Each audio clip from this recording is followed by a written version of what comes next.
Visions come in big sizes and in small. You can have a vision for where humanity will be in 500 years, right? And if that's you and you're thinking about solar energy and extraterrestrial stuff, guess what? You're Elon Musk. You're one of the most inspiring leaders on the planet. That is a big, bold vision.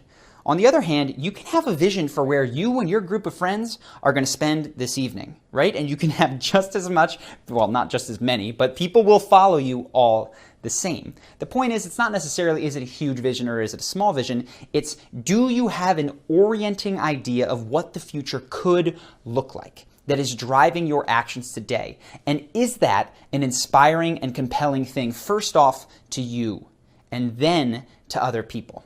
And the reason that we're going to talk about, I just said that big and small are the same for the purposes of, okay, visions can be both. But the truth is the most inspiring ones, and you know this, are the big ones, right? One reason is that if people will follow you on the big stuff, you can expect them to follow you on the small stuff. People want to know, they want to know what Elon eats. They want to know how he wakes up in the morning. They want to know all this kind of stuff. I experienced this myself. When I quit my job in New York City and I moved to Brazil and I got 10 people and I told them, you know, we're going to go to Brazil. We're going to spend time doing the things we love. We're going to start our own businesses. This is going to be an amazing adventure. And we got there and it was time to pick which lunch restaurant we were going to or where we were going to go out in the evening. You can bet that people looked to me to make that call. It wasn't necessarily something I'd hoped for. I was hoping for a little bit more autonomy. We're going to discuss that later. But when you are the leader for the big things, you default to the leader in the small things. That's appealing to you. Shoot big.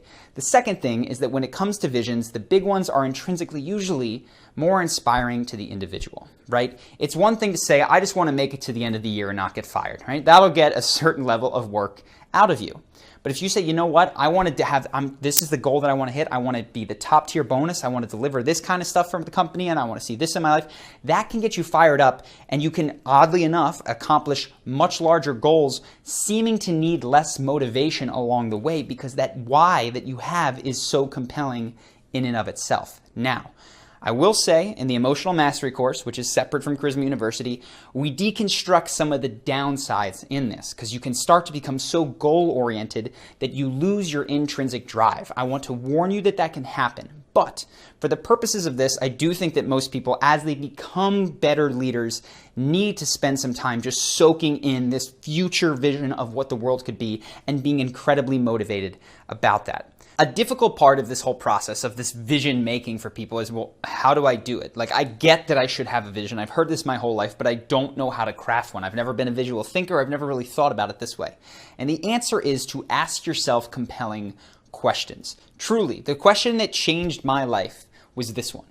I was working a job as a consultant, and I asked myself, what would I do tomorrow if I woke up and through a bank error, but it was completely mine and there was no moral qualms with this, I woke up and I had $100 million in the bank. It was mine, right? For some reason. What would I do? And the answer was very obvious. It was like, well, I wouldn't come here. You know, I might come here to tell him, hey, I'm not coming back, but I'd do something else. And then I started thinking, well, I'd travel and I'd take my mom on this trip. And I said, okay, you do all these fun things, but how would you spend your time after? I mean, you never have to work again. You never need to earn a dime. What would you do?